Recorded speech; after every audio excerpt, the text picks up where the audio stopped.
Fin de la première partie. Début du retour.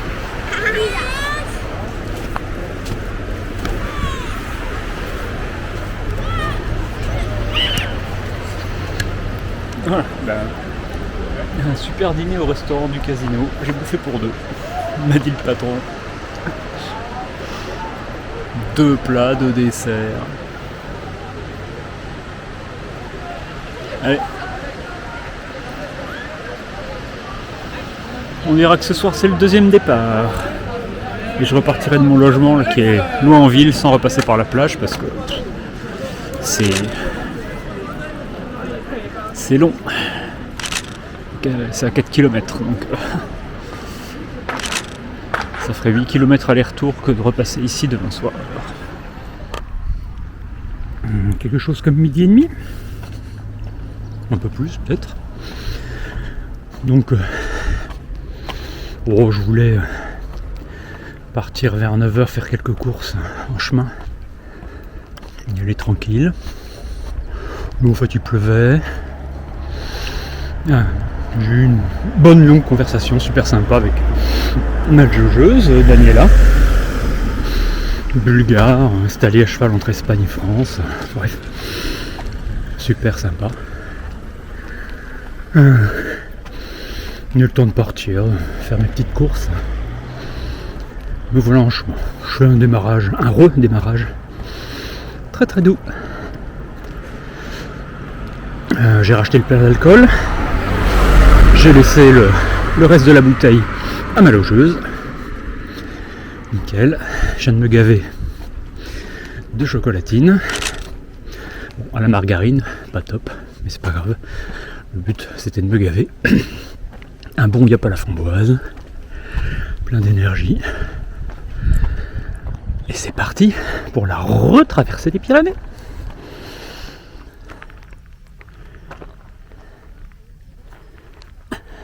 C'est reparti. Météo très différente d'hier. Et aujourd'hui, on essaiera de monter à la Rune. Des camions à l'arrivée au péage de Biriatou. Sans discontinuer. C'est pas moi qui vais critiquer.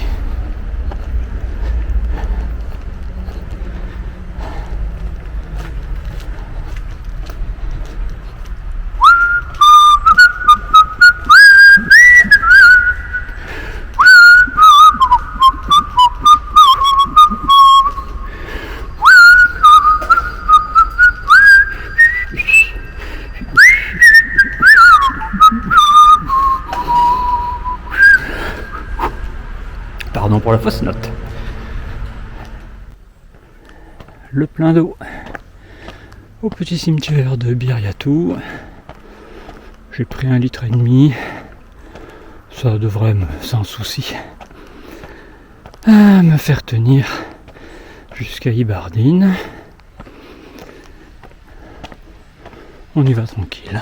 Première petite variante sans aucune plus-value, c'est de ne pas remonter à la Roche des Perdrix et à Xoldo Kugaina, par où je suis passé hier, mais qui est de prendre ce chemin direct vers le col des Poiriers.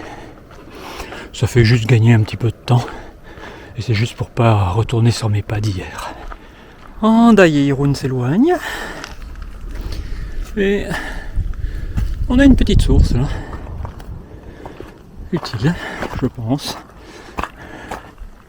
Ah, c'est ici qu'il va falloir remonter vers les Poiriers, les Poires, le col des Poiriers. Ah, mais il est là l'ancien GR. Tac. Je pense que j'avais dû prendre à gauche il y a 4 ans. J'avais trouvé ça un peu raide. C'est peut-être un peu moins violent. Encore des chevaux. Et oui, mais ce sont les premiers de cette traversée retour. Coucou. Salut.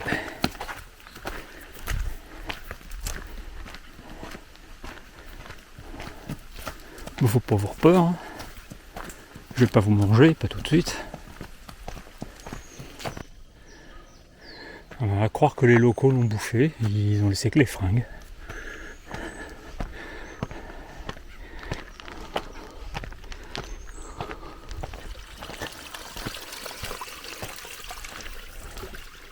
Finalement, très agréable ce chemin. Beaucoup de sources, on peut se servir directement. Très ombragé, boisé. De la fraîcheur et tout. Il fait pas très chaud aujourd'hui, mais par contre, c'est fait lourd, quoi. On retrouve vraiment l'humidité du Pays Basque que j'avais pas hier, quoi. Et vraiment, ce bout de chemin est assez sympa. Bonne alternative pour jour pluvieux, parce qu'il y a l'abri des arbres, et pour jour à soleil qui cogne.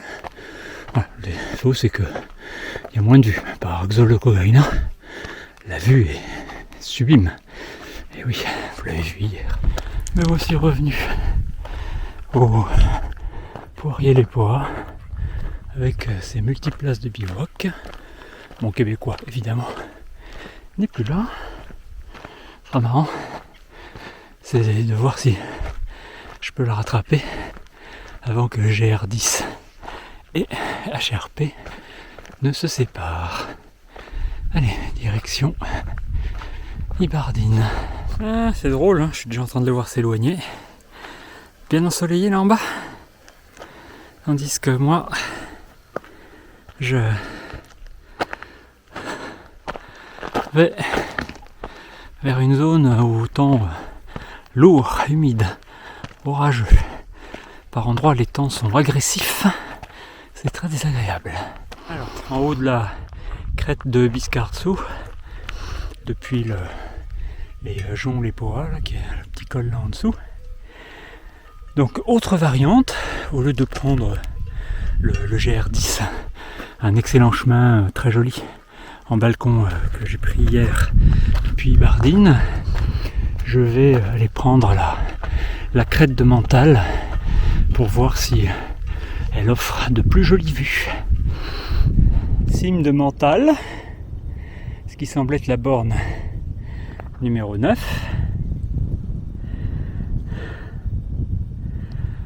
Anda, Irun, la Bidassoa, la frontière qui se poursuit par là. La côte basque, landaise, le plaine du sud-ouest. Donc la crête de Mental, là, superbe chemin, hein, magnifique. La Rune, j'espère que ça va pas se couvrir avant que j'y arrive. Et au bas de la Rune, je vais suivre la frontière jusqu'au col, au moins la Lizuniaga, un peu plus loin. Il faudra que je décide, soit pour couper, avec peut-être une variante, soit suivre la crête, les joints des crêtes par là pour demain. Mais ça va dépendre de la météo, ça sert à rien si c'est dans la brume et l'orage. Mais ouais, superbe vue à 360 là.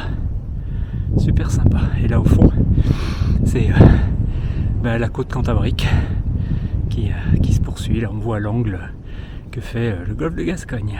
Ça me permet de vous faire revenir sur Ibardine en vous en montrant la splendeur de loin. Mon Dieu. Un grand centre commercial sur un col de petites montagnes. Bon. Au merveilleux col d'Ibardine, quand on veut aller directement à la Rune, il n'y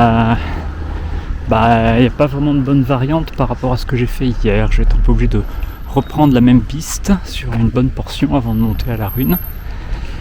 Sinon, si on est là le soir, plutôt en fin de journée, et qu'on veut bivouaquer au pied de la Rune, c'est de monter là par les coteaux là ici sur la crête, sans pour autant aller descendre vers Olette, hein. On peut aller dormir par exemple au col de la Descarga et au matin monter à la Rune. Il y a un beau spot de bivouac avec une source. Et donc moi je vais rattraper ma piste d'hier. Oh, le sentier des mulets. Il n'y a que ça par là. Et des bourrins. Il y a beaucoup de bourrins. Je reprends ma piste d'hier jusqu'à Landagagnetako. Le temps lourd semble se dégager. Et je repasse au soleil. Bon, la piste n'est pas très jolie là, mais bon, ça a le mérite d'avancer. Je repasse devant la cabane de chasse et son aire de pique-nique où je me suis arrêté hier. Bien agréable, belle vue. Bivouac interdit quand même. Travaux d'élagage en cours sur le chemin. Oh, il est un peu plus sauvage là. Le gars très pro, il surveille. Je pensais pas qu'il m'avait vu, j'attendais tranquillement. Il se range, il arrête la machine, fait signe de passer. Il faut bien nettoyer un peu cette petite route de temps en temps. Landagagnetako. Donc, c'est là où je change par rapport à hier et où je vais faire l'ascension de la Rune, dont je suppose que les messages là disent que c'est en général interdit à tout type de véhicule. Amende de trop à 100 €. J'ai vu. C'est là-haut.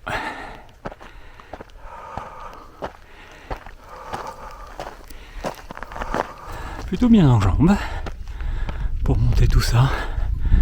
Bien raide. Ma suggestion personnelle, c'est de partir à la mi-journée en début d'après-midi dans Dai, de bivouaquer sur le versant nord de la Rune qui est beaucoup plus sauvage, moins aménagé, moins de routes, etc. Là vous pouvez monter gentiment par des sentiers. Vous arrivez juste là, comme ça permet de monter au matin avant que la foule descende du train de Sarre à partir de 9h. Vous aurez compris que moi, ce qui m'intéresse, c'est la suite. Donc voilà, Sage Express, vous avez une petite idée de ce que vous pouvez y trouver. En fait, il faut venir, faut monter à pied là, avant 9h, avant que le train arrive. Ou alors au coucher du soleil. Vous n'avez plus que les piétons. Et là, il n'y a pas grand monde.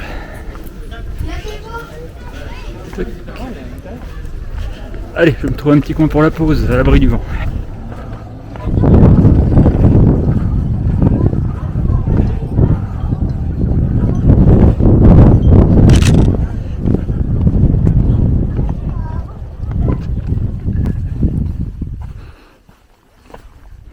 Ouais, bon, c'est plus que pour les chevaux tout ça.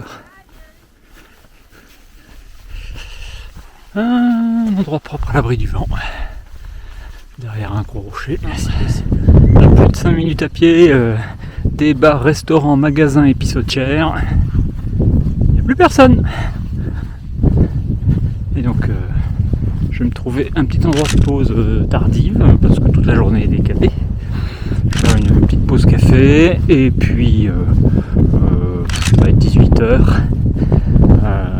Je vais continuer à marcher, je vais descendre.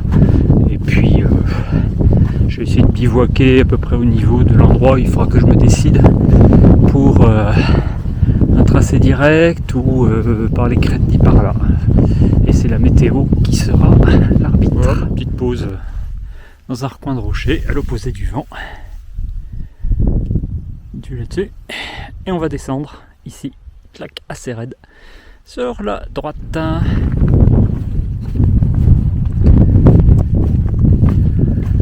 Perspective sur le plongeon là,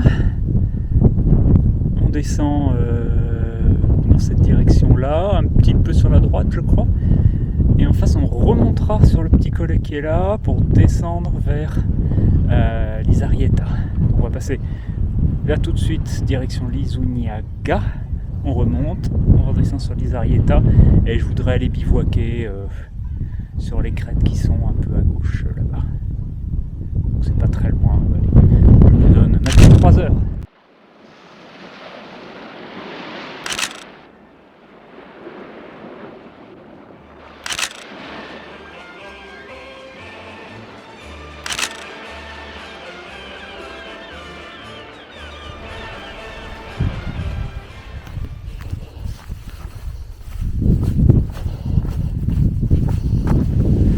Ah, je viens de repasser à Kondianjagako Lepoa et donc le refuge, l'abri qui est en réparation, ça sera vraiment un abri ouvert randonneur, donc c'est vraiment super.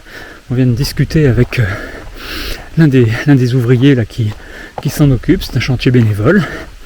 Je crois que si j'ai bien compris, ils ont encore à faire une mezzanine à l'intérieur, enfin, etc. Donc c'est bon à savoir, un nouvel abri sur la HRP, en gros, soir de première étape en redescendant de la rune. Cool, c'est bien. Allez, pour le fun et pour faire de la diversité, donc au lieu de faire comme hier et de prendre la piste là qui contourne la piste qui contourne cette montagne là, cette petite montagne ici, je vais prendre le chemin là qui monte à un moment donné très direct là dans la coulée que vous voyez au milieu là vers le col, et puis après une descente toute douce, très sympa vers le col de l'Isarieta. Je vais me faire ce petit truc, c'est plus direct, je pense que ça fera gagner un peu de temps et ce sera plus sympa que la piste. Aux heures du soir, là-haut, il y aura de belles vues. Ça va être chouette. Et voilà, l'étape rune, c'est déjà fait. La fontaine au bord de la route, au col de l'Isoniaga. Et maintenant, direction l'Isarieta, par le trajet raid. Dans le soir, ça va être marrant. Alors, donc pour les chemins que je vois sur ma carte, a priori, donc je l'avais déjà fait il y a 4 ans, je sais pas si ça s'est amélioré, on va voir. Donc il faut passer le long de cette baraque,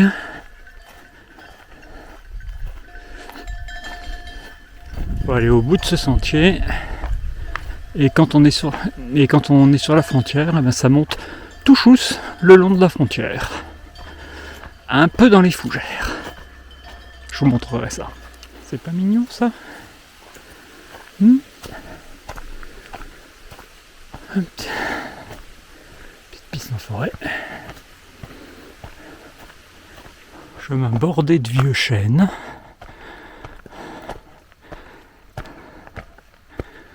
Et c'est ici que ça se raidit. Ce qui veut dire que je dois être à peu près sur la ligne de la frontière. Et bien maintenant, on monte. Hop. Donc c'est parfois bien dégagé comme ça.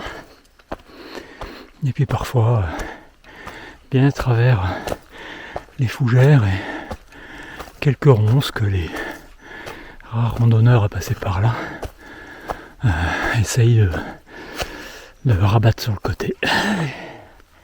Au col de l'Epoundi, une belle suée, 400 mètres de dénivelé positif, brutal, tout droit dans la pente, préféré à la piste en contrebas. Et là maintenant, une descente en pente douce dans l'herbe vers l'Isarieta. Bon, c'est une variante réservée à ceux qui sont en jambes, qui ont envie d'une bonne suée, qui sont prêts à résister au temps dans la montée. Parce que si la météo s'y prête, le temps, si la chaleur, l'humidité s'y prête, ils peuvent vraiment être agressifs. Là. J'en ai eu moins que l'autre fois quand même. Voilà, bon, l'Isarieta sera là en bas. Maintenant, il n'y a plus qu'à descendre en douceur. Ça va aller tout seul. C'est un endroit bien paisible. Donc la cime d'Ibantelli, juste là. Et col de l'Isarieta à un petit quart d'heure là en bas. Ah, c'est vraiment l'heure des temps. Je suis tellement en sueur, en fait je suis la seule source d'humidité dans le coin quoi. Ouh, ça sera mieux quand j'aurai séché, je pense. Petit à petit, je m'aère. Donc, ouais, bivouac quelque part sur les petites crêtes ensoleillées là en contrebas. Il y a une source dans un virage là, et idéalement, c'est de bivouaquer près de la source. Passage à l'Isarieta.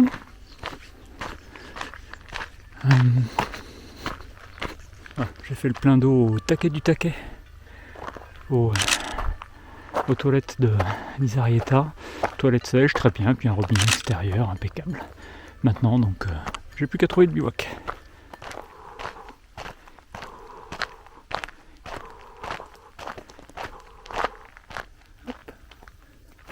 Table et banc. Cabane ouverte.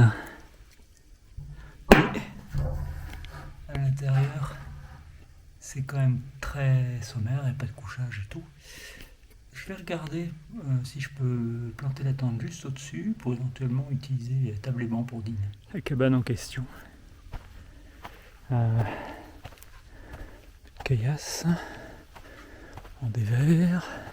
Ah bah c'est l'endroit où j'ai fait ma pause hier. Ouais, seulement hier.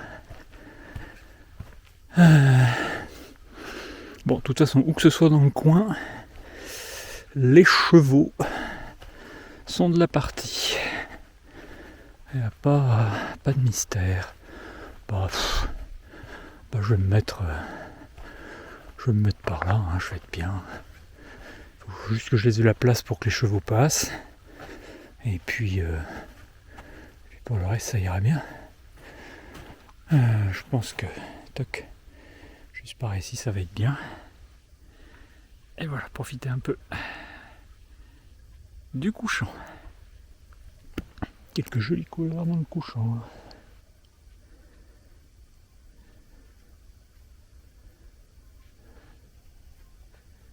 Et un bivouac de plus.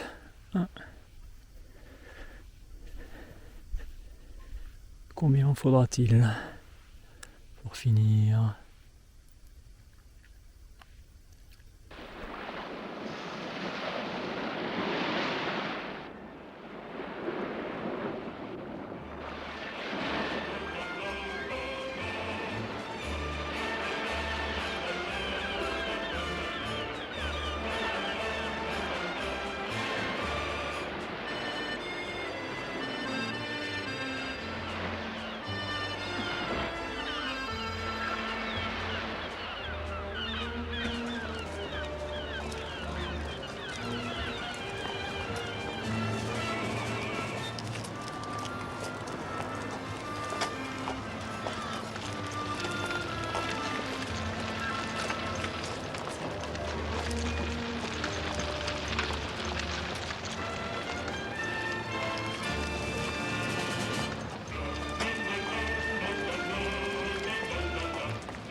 Envoyez Hamar devant.